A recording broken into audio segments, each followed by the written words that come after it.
Le samedi, il pleuvait, c'est une histoire typique de banlieue, avec un père qui aime plus son chien que sa femme, une femme qui carbure aux antidépresseurs et puis des jumeaux qui avalent des Legos, qui parlent en même temps mais qui paradoxalement veulent défusionner avec leurs parents.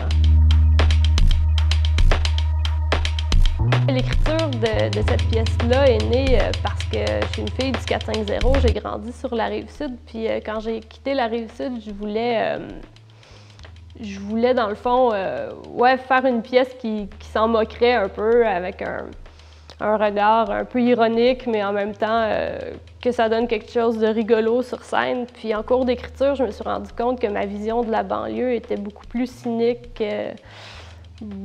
que j'étais finalement plus en conflit que je me l'imaginais avec ces origines-là. Donc ça a donné un texte assez noir, assez sombre, mais en même temps, j'aime pas les textes qui tirent sur tout ce qui bouge, puis j'avais vraiment pas envie de faire ça. Donc la pièce, oui, pose des bombes, mais en même temps, j'espère qu'elle pose aussi des questions.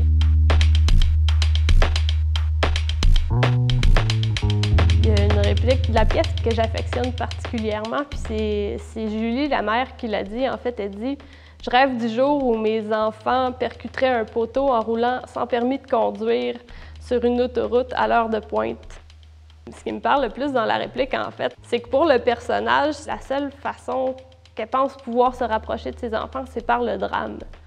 Parce qu'en fait, c'est ça, c'est une famille qui vit beaucoup séparée, qui a une grosse incommunicabilité entre ces gens-là.